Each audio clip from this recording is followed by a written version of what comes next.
Hello, and I'm so excited that you're joining us today. I have a wonderful guest, Peggy Ployhar.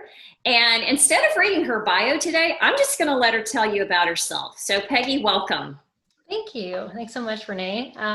Yeah, I'm Peggy Ployhar. I'm the founder and CEO of SPED Homeschool. I have three kids, 23, 21, and almost 16. My youngest is turning 16 in a couple weeks. But we have been homeschooling parents for 18 years, and that all started when my youngest was actually diagnosed with autism in the kindergarten. But if I've been involved in leadership in a lot of different things with helping parents, basically as a consultant, and helping them to homeschool, special education, but also I worked with MOPS International and worked with moms and preschoolers even before that. So parents, kids, families have always been on my heart. And so I'm excited to share a little bit of our journey, just what I've learned as a parent, because boy, am I far from perfect, but I'm getting better every day. That's the goal. Well, I'm thrilled to have you here because I met you because I was on your podcast or in your live Facebook live broadcast that you do, and that goes all over the globe. It does, yes. And we now broadcast on YouTube, Facebook, and Periscope simultaneously. So we go out all over the place and have hundreds of views every week. And you have a huge library, and I'll mention that. We'll talk about that later, how to find you. But you have a huge library of content for parents to tap into to access that information. Yeah, you can search our YouTube channel and or our podcast channel, and we have a whole section just on teens. So since we're focusing on that right now, that's what I want to point out is it's called the final stretch. It's like that those last years.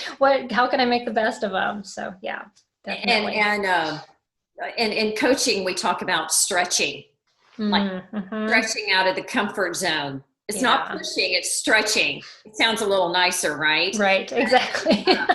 No, it is the final stretch. And I was telling somebody the other day that, they're always your baby, and you're always yes. So even though they've gone off to college and to do whatever they're going to do career-wise, you still feel like you're raising them, right?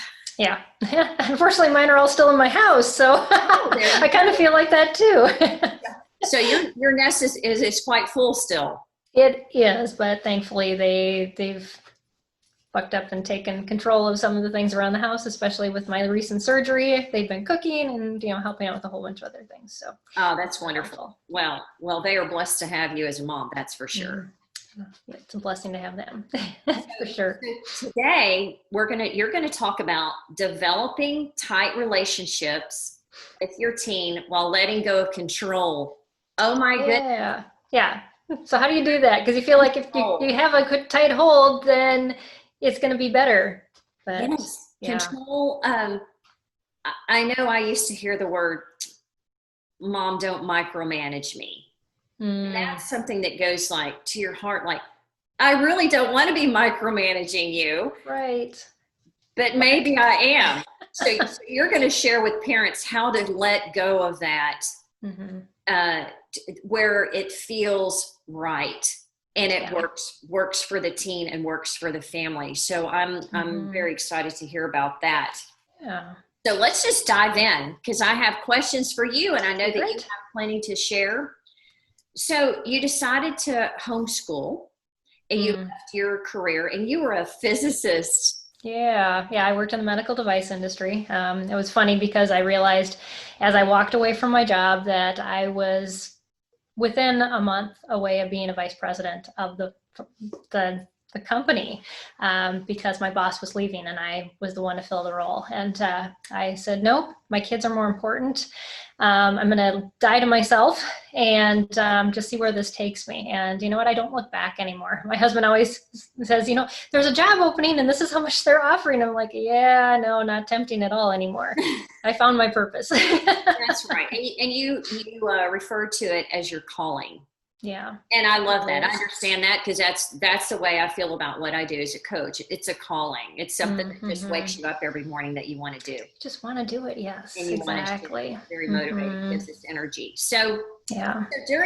So Tell us more about the difficulties, the struggles, and even some mental health battles that actually made you within your child, that made you want to transition from the corporate world into homeschooling. Yeah, so my oldest, not only, well, he was going to a private school, and you think a private school, you know, they can handle most things, but special needs, not so much. And he was extremely depressed, which I already knew I had a depression issue that I couldn't solve. I was just, I wanted to commit suicide every day when I woke up. And it ended up being a candida issue, so something within my gut. And I passed that along to my two boys. So we worked through a lot of depression. And my oldest even told me the year that he came home, Mom, it's like God is a bird and he's laid an egg, and that's me. And a snake has come and swallowed me up. At 5, this is how he explained it. And I thought, oh my goodness, that's how I feel. How am I supposed to help him when I can't even help myself? But by God's divine grace, yes, you know, the diet that we ended up doing to get the yeast infection out of our guts and all of us, took that brain fog away, took the depression away. And of course, it was a lot of retraining too about what to think on, not the negative things, but the positive things, and retraining my brain, my children's brains. Theirs were easy to retrain. With me, who was older, that had to take longer. But to see that depression completely gone, you know, within our family. And we've been through some tough spots, but never has the depression come where I stay up awake at night thinking, are my children going to take their lives? Because that's where I thought we were going. Yeah. And you said children, plural, not just your son with the autism. So yeah, my second had a lot of the same issues. They just, they tell you that a lot of kids that have a sibling will often not, if the blood-brain barrier is open, you'll see the autism come out with, or I can't remember which way it is. One of the ways the autism will come out as behavior. The other way is it will come out with sensory issues. So really, my child who has the labels of ADHD and dyslexia and all these other things, the sensory issues, all of that was down. It was related still to the candida issue, but it came out completely different in this different child. And so that's why they now call it an autism spectrum, because anywhere from ADHD to dyslexia to autism and severe autism, they all have an underlying similar component. And a lot of it has to do with the serotonin in your gut, the anxiety, all these underlying things. So, so depression was just something he was dealing with too. And we hit a roadblock. He covered it up a lot better. Let's just say it that way. The behavior in the older one made it very apparent. The second one, it was something he dealt with silently until we hit a roadblock. And I realized after a year of schooling, he didn't remember a thing we had done. And what year he was probably about 9, about 4th grade. 9 years old. And this is the same child that at 5 told you. No, this was my second one. Oh, this is your second. Yeah. Yeah. The oldest one, of course, he's very verbal. He will tell you like it is. And it was very easy to deal with him. It's the ones that are quiet that have a little more difficulty. And, you know, as he became a teen, that even became more apparent in dealing with some things, but just loving them through it and letting them process that. And we've made it through that too.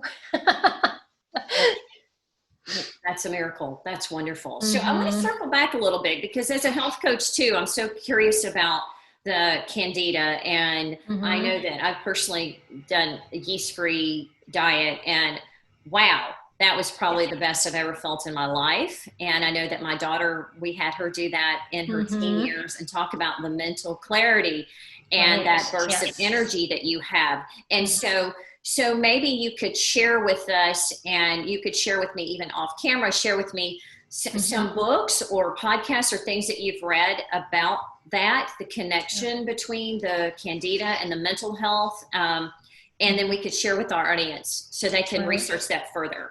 Well, the eye-opening thing for me was meeting Diane Kraft. And so the homeschooling community and special needs, they know Diane. She's actually on my board of directors. Mm-hmm. We became dear friends when I hosted her for a conference. I sat in all 6 of her sessions, and she talked about the connection between nutrition, gut health, and special needs learning difficulties. And I just was amazed. And we sat down for dinner that night. She goes, explain your son to me. And so, you give the typical diagnosis of Asperger's, and she's like, so he's gifted and has sensory issues. And I went, yeah, that's exactly it. And she goes, well, we can get rid of the sensory issues and then you'll have a gifted child. And that's where the candida, because what it is it blocks the serotonin, the natural ability to keep yourself calm. That's why anxieties are high and you react. And it's funny because when my son was diagnosed, I read the diagnosis. Nobody knew much about higher functioning autism when my son was diagnosed. He's 23 now. There was one book on the market. And when I read it, I explained it to my mom and she goes, Peggy, that's you. And I said, yeah, I know it's wow.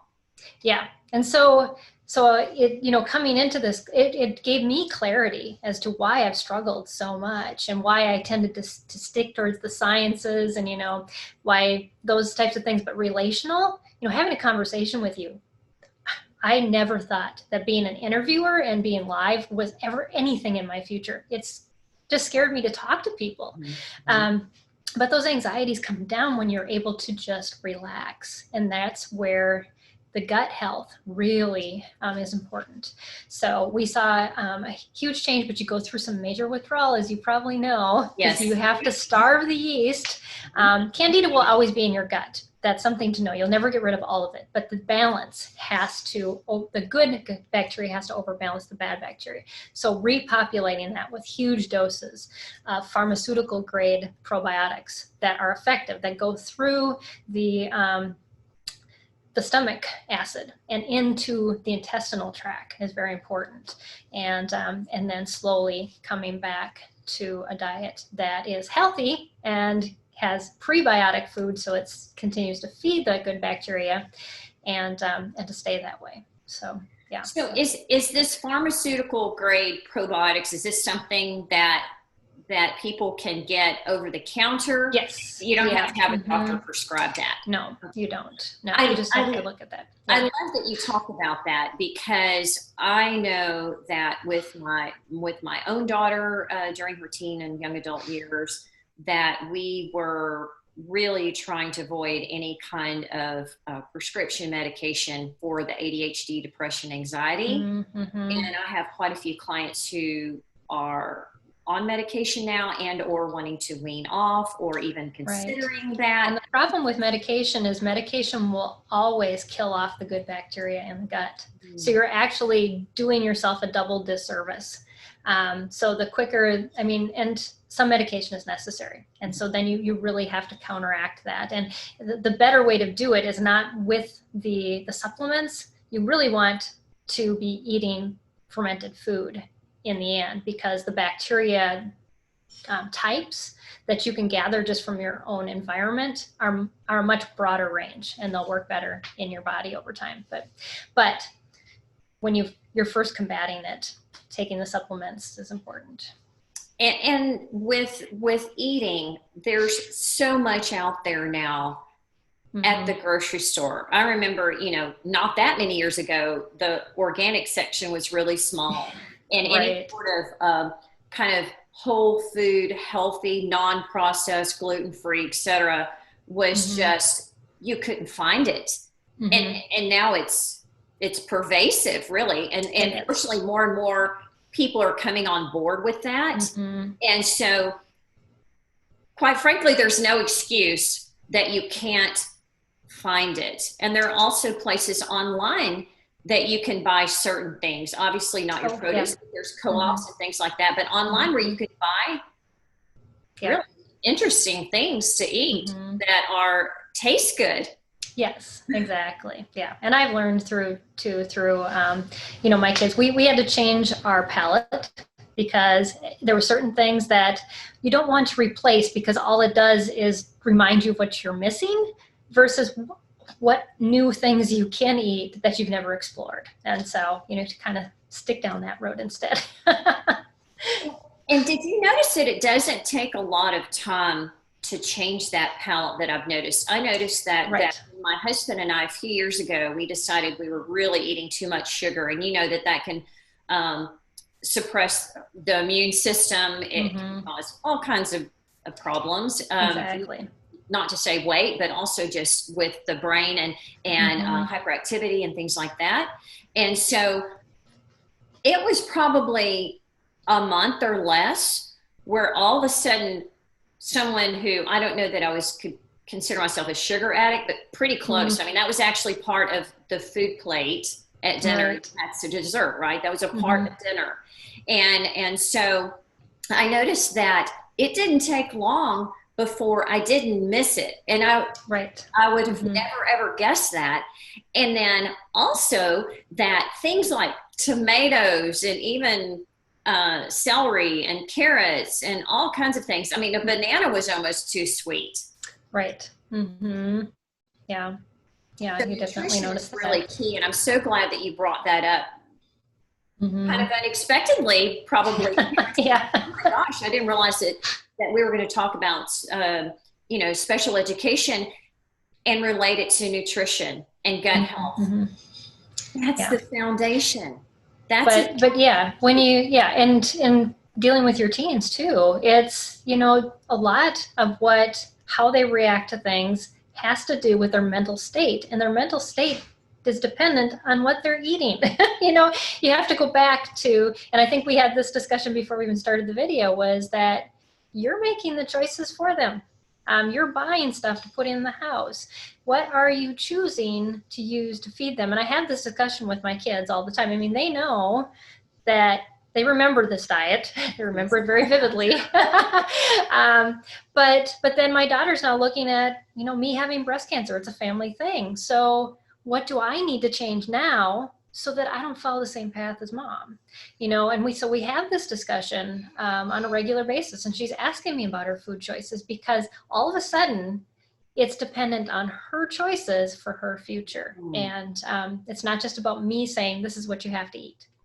Right. And I think the way I approach in my coaching is that we don't want to create deprivation because it's just a vacuum, right? It is. So I talk about substitution. Instead of, if you're wanting something sweet, let's find something sweet that's kind of moving the needle from really awful for you to like Jane's organic garden. Exactly. Right? Let's move the needle. So that way you're moving forward to, and your body will adapt to that, because I know, and you probably know too, when you're used to eating healthier, no one eats perfectly healthy. I think that would, oh goodness, that would be crazy if every meal, everything. So as you're eating healthier, you realize, wow, this is exactly how I love to feel. And when you interject something into your body that it's not used to eating after a while, wow, it affects me mentally, my energy, physically, my sleep, everything. And so it's really a beautiful way that God has designed our bodies to kind of like knock on the door and say, hey, you remember that you just ate that you haven't eaten in like 6 months? And instead of eating a lot, this is exactly. And you don't do this way. So it's a really nice trigger. So, well, thank you for letting us go in that direction, because that's so important. And again, it's the parents that are buying the groceries, that are cooking the meals, that are paying for takeout or going to certain restaurants. And there are lots of healthy choices out there. So I'll be glad to share any resources that you have in addition to that, and what's helped your family with the audience too.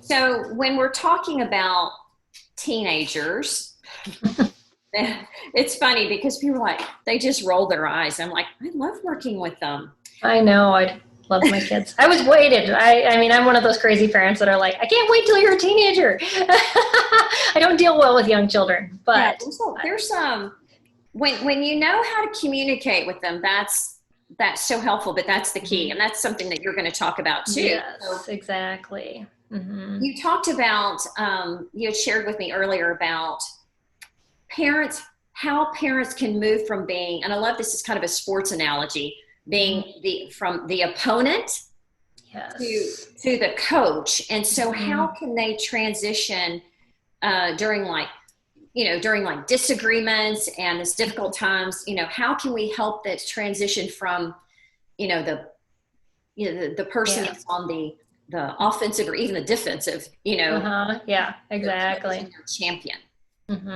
Well, naturally, your kids feel safe with you. So it's much easier when they have something they're battling in their life to turn and put up their fists against you.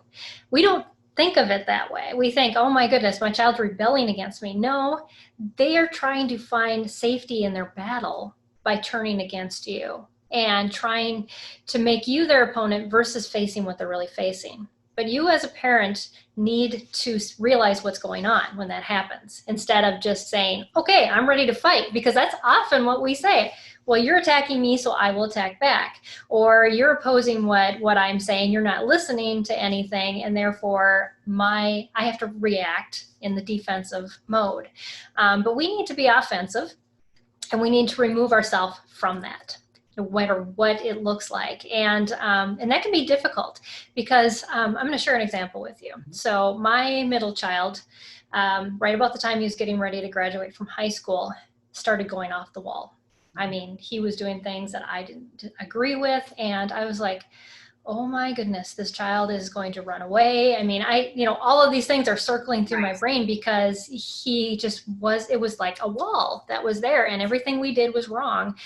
And I was on my knees crying and praying, and I'm like, what in the world is going on here? And yet reminding myself, do not react to what he's doing, because therefore I am then the opponent. Pull yourself out. Take a look. We have to have this perspective of stepping back and really seeing the bigger picture of what's going on. And, for me, being on my knees and praying and saying, God, just show me what is really happening here, not just the behavior, not just how I'm reacting and feeling inside about this. And one day he was making coffee in the kitchen, and I noticed he was hunched over. And I said, does your back hurt? Mm-hmm. And he said, yeah, it hurts a lot. And we later, after a lot of doctor visits, found out that he has Sherman's disease, which causes hunchback. It was, it's 3 discs in his back that slide into the vertical column. They don't grow at the same rate that the vertebrae do. And so they hit the spinal cord, and it's extremely painful. And he can be up throwing up all night long because of how they sit on that nerve. And so now he's been able to regulate that through regular chiropractic care, and just knowing when he feels a little off, this may be a resurgence of that. I need to take care of it, but also that I can't do anything about it. But that understanding, that walking through that with him has not only restored our relationship, it's made it tighter. Mm-hmm. But because I chose not to react to the situation and go off the wall, that my child is like ruining his life, he's going to, all these things, we can go down those rabbit trails and yet say, what really is going on? And can I love them through the behaviors and the choices, and see that there may be something there, and usually there is, that will actually draw us closer together and show my young adult, my child, that I love them and that I love them more than what they're doing. This is like an aha moment for me. I have never, ever heard it reframed like that, to where they're coming at the parent because of something they're going through, not necessarily because of what the parent's doing or doing to them. Right. Yeah. Mm-hmm. And we all have that instinct when we're dealing with something to just lash out. I mean, we know we do it. At the people within our close periphery, right? Yes, and they're the ones who pay for it. But yet we have to love and forgive and give mercy, because we all mess up that way. Absolutely. And the stepping back, that's something that I use all the time. Just from any situation, if we can just step back and go, what's really going on here? What am I thinking? What am I feeling? What is this person putting yourself in there? And we live in such a hurried, busy society. Right. We want to take care of it right away. We want to solve that problem for them. And there's where the control comes in. Yes. Is that we want to say, I just can fix this for you, and if you just do these things. But the problem is we aren't training our child to be an adult, to make those decisions on their own. And eventually they will. We have to let go of them at some point. Why not have them fail while they're in your house doing things that are a little more minor than what they would do when they're off on their own? I totally agree. And we are not there to fix them because they're not broken. No. Mm-mm. It's the accumulation. We are, and our purposes are, and our children are, and their purposes are a mix of what we do good, what we do bad, our quirkiness, our triumphs, our failings. And right now, my daughter and I are actually writing an Aerial Silks performance. We're choreographing it to Dear Younger Me. And we do it together, and because she's an aerialist as well. And, that whole song is about when I talk to my younger self, would I have told myself, don't do this? Or did that actually make me who I am? And it's something to think about, and it's something to think about as you parent. What experiences are you holding back from allowing your child to learn that is going to reframe them to who they're supposed to be and the lesson they're supposed to learn? I saw that when you were saying about talking to your younger self, what would you say that touched your heart? It did, because from the age of fourth grade, I wanted to commit suicide every day. And I would argue, I had a faith. I did not know God when I was younger, but my faith and so many things in my life, if I would not have hit those low points, and I would not be who I am today. I would not have the passion that I have for what I do. And I remember when my children were young, I even prayed, God, don't give them an easy path.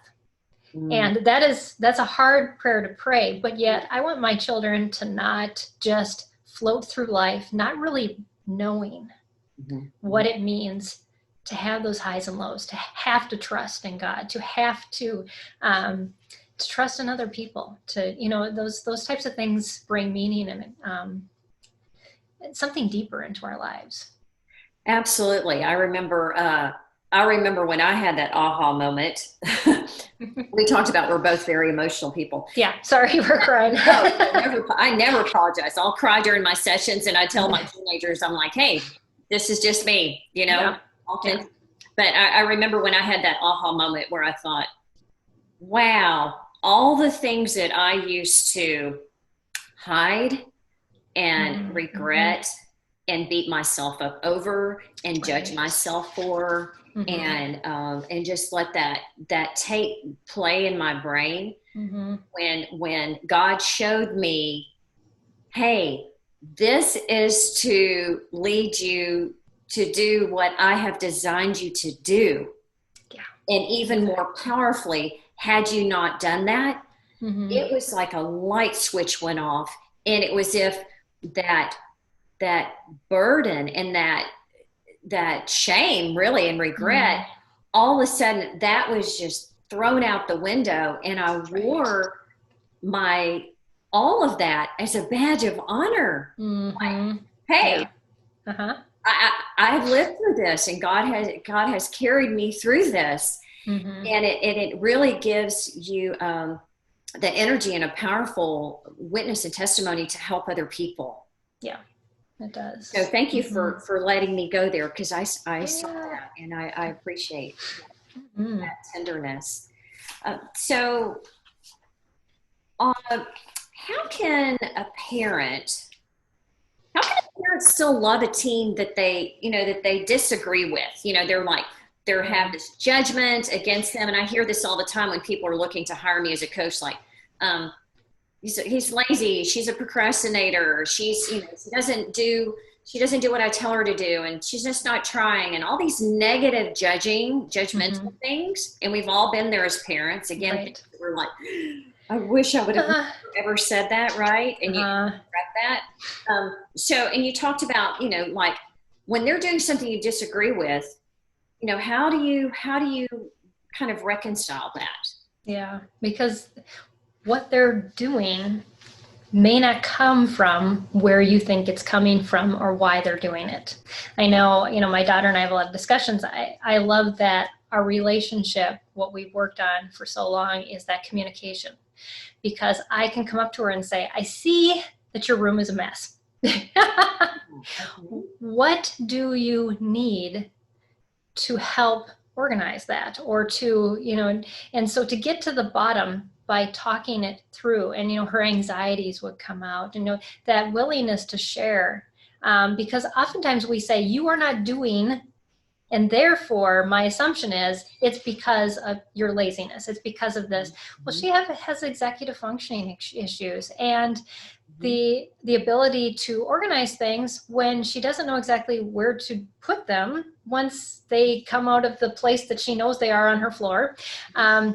COVID has helped a lot with that. She actually organized her room, but it still took me buying bins for her and us having that discussion about, well, what really can stay in your room, what should go, but she needed that prompting, that, and so to be, again, that coach, that one who goes out of the ring and is not judging, but is asking lots of questions and trying to get to what's underneath what I'm seeing. Because what I'm seeing is easy to judge, but when I get to the bottom of it, it's more, oh, now I understand. And it's the understanding that deepens our relationship and lets us allow, to let go, because we find out it's usually a lot minor than we think it is. And let's take that a step further, is the room. I do hear a lot about the messiness and the clutter. We do a thing in coaching called clearing the clutter, and that helps and in your relationships. Right. So let's take the messy room. And I liked how you approached it with like, I see that, because that's coming from a place of curiosity. And so like, yes, your room's a mess, you need to clean your room right now. That's right. You're saying, right? Yeah. And we've all been there.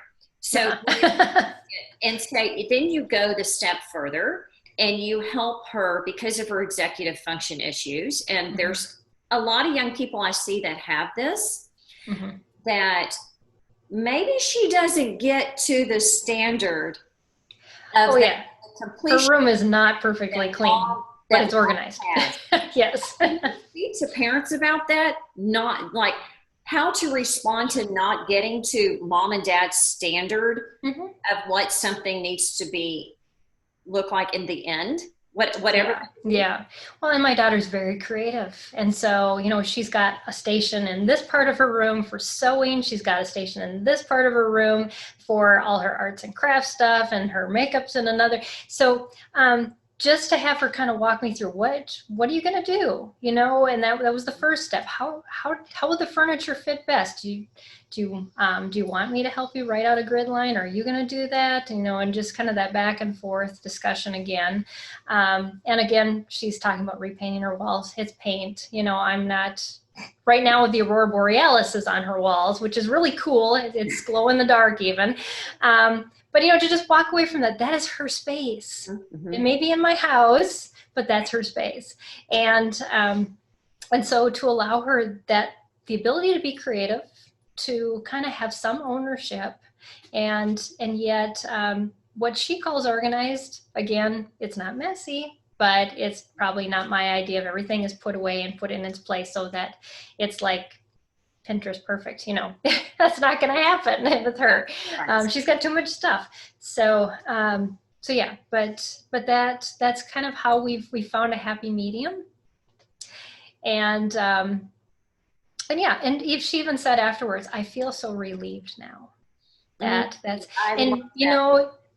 fight it. They tell you, oh, this is where I find everything, but really, no, they don't want it. But the struggle to get from point A to point B is so over consuming that sometimes just shutting down and accepting it is so much easier. Yes. And also I've noticed with young people who are struggling with, well, anything really, depression, anxiety, especially, they think that if they don't think about it or talk about it or they put it off, it's just going to magically go away. And I say that lightly. I say that is a real thing. I saw that in my own daughter, and the exam is still going to be there in 3 days. Exactly. In their minds, they process it differently. So that's something I think that I learned to be more sensitive about. Right. Yeah. Our oldest right now is looking for a job. With COVID, he just graduated from college. It's tough. I mean, so you have to kind of walk that line carefully. Did you find any jobs today? Were you able to apply for anything, but yet not make him feel like bad? This. Yeah, exactly. And I had to have that discussion with my husband because he's like, he's not applying for anything. I'm like, whoa, wait. We don't need to go down that trail and make him feel bad that he's not finding jobs. But yes, he does need to look for them. So there's this constant conversation. So how was it today? How was the job search? Is there anything we can do to help? It's they know that you want the best for them instead of just berating them for not doing what you think they should be doing. They know that, but we need to show them more, again, that love and stepping back and listening and diving into what the underlying cause of it is, be it in their physical world, external world, or literally their physical world, as we talked about earlier. So you have a book. I do, yes. It's called Be Angry and Train Your Kids. But it's based on the scripture verse of be angry and do not sin. Anger is not a sin in itself. And what God has taught me, I used to have huge parenting anger issues to the point where I would cry and say, God, I do not want to treat my kids this way. I don't want to yell at them. And what God taught me was that the energy that I was given because I saw these flaws in myself and them was the energy I needed to use to turn things around and to properly train character in my children and to have the energy to stop myself in my tracks and to retrain myself in how I was thinking, how I was dealing with things. So the book it's a very short book, but it walks you and I always tell people, read a chapter, do it. It's not one of those where you just read cover to cover. It's almost like a manual of, okay, so this is where you are now. This is how your relationship has been destroyed with your child. And my children feared me when they were young. And to have them now to the point where they text me when, Mom, I'm just going to be a little late. They want to know. They trust that when they're in a difficult place, in a bad place, when I call Mom, I still will get love on the other side of the line. That's what warms my heart, is that relationship has been restored, and God has been so good to do that for us, because really I never thought, and yet I berated myself as well, thinking I ruined them. They hardly remember a lot of it, but it also has made them stronger, and I see that too. And also there's lessons in forgiving ourselves and them forgiving us. Exactly. So much of that. so healing. Forgiveness is often what keeps people from moving forward in their lives. Period. Yeah.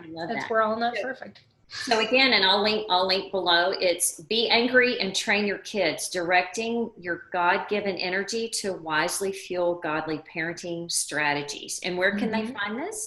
On Amazon, actually. Okay, They can find it on Amazon. And you actually have a free gift for our parents today.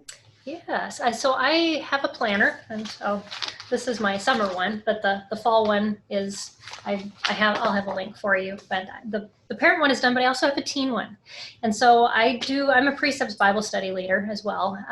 Mostly trained because I speak and on faith issues, and so I wanted to be able to train for that. But so what I've written is, because my daughter wanted to do Bible studies with me, is that we go through one book of Bible a week. And so we just started Daniel today. And so that'll be way off from where you are now. But then I use a precept method every day of the week. We read the same chapter, Monday through Sunday.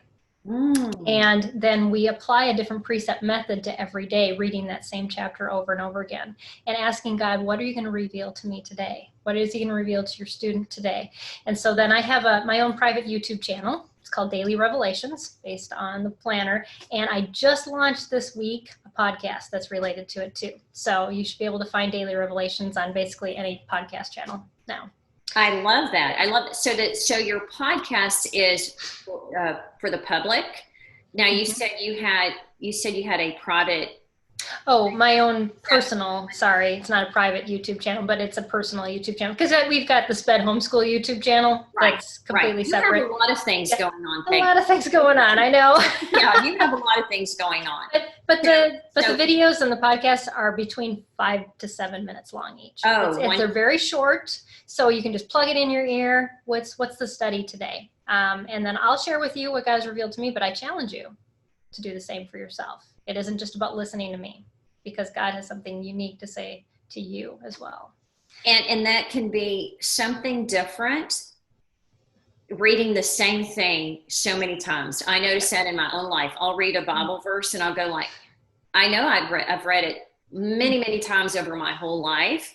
Yeah. And one word feels differently to me, or maybe something that didn't seem as applicable to my life then is just so obvious right now, the relatability. And that's an amazing thing when that happens. Yeah, it is. Yes. So that I'll have the link below for the fall planner so they can get that from you. Thank you so much. Thank you so much for doing that.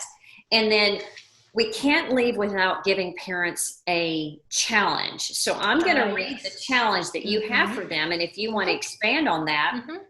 So parents, this is what we want you to do today, because information to me, as I say, it's just words on paper. Information. If you don't take it and use it, then you cannot move forward in what you're wanting to do for yourself and also for your teenagers. So Peggy has a challenge for you today, and it's identify a battle that is needlessly tearing apart your relationship with your teen. So identify that battle, and what action can you take this week? Don't wait. Take this week to show your desire to love your teen through this tough place. Yeah. And really it's stepping back. Can you step back and just see and ask the questions if they're willing to answer? And don't just make them yes, no questions. Make them probing questions. And if you have to, get them in the car, because they are a captive audience in that place. Yes. So to get them to talk.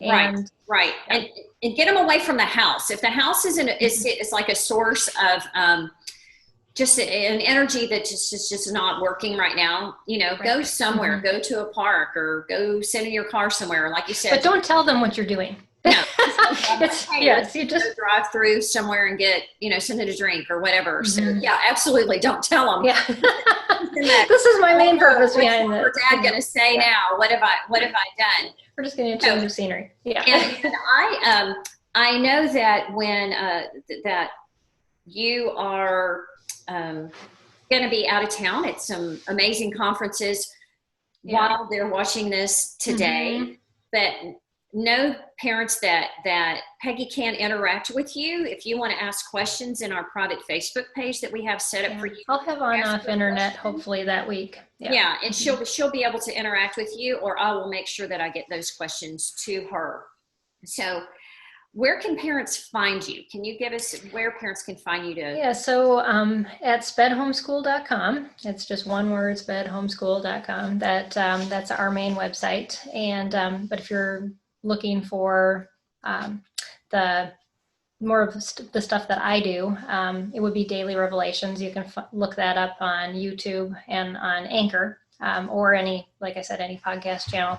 And then also I have a Patreon account called Mom Care. That it's related to the SPED homeschool, but it's just about how do I take care of myself and in the midst of all this parenting and craziness. A little plug there, as you told me offline, is that you are writing a book about mom care, I have a talk already that I give at conferences. It was something on my heart even before I got breast cancer. It's been refined greatly. Let's just put it that way. But yes, the mom care site is actually the beginning of what I'm kind of compiling together. So it's a lot of just what do I need to do? How can I reframe me time and not feel guilty about it? Because we're not going to have a good perspective on life if we're not in a good place. Absolutely. And the title of my coaching program for teens is, happy parents, happy teens, happy teens, happy parents. I mean, so you can't have the parents need to be happy, the teens are happy. If the teens aren't happy, the parents aren't happy, right? Exactly. So parents have to be able to, again, step back, look at themselves. How are they taking care of themselves? So they have the patience, the mental clarity, the energy, the emotional wherewithal to support their teen the way they need to, because these are not the easy years. Nobody said it was easy. They aren't. It can be joyful. It can be joyful. It is. Yeah. And joy is different than happiness. Exactly. Yes. Yeah. They're going to make choices. So you just got to roll with it. Well, thank you so much. This has been an absolutely delightful. Thank you for having me, Renee. It's been wonderful. Great information. I know that the parents have a lot of things to take from them, and they'll be able to get in touch with you and listen to you and watch you on your Facebook Lives. And so I wish you all the best and look forward to seeing you again on some more summits that I do. Thank you. Yeah, I'd be happy to. All right. Thanks, Renee. Bye, everybody.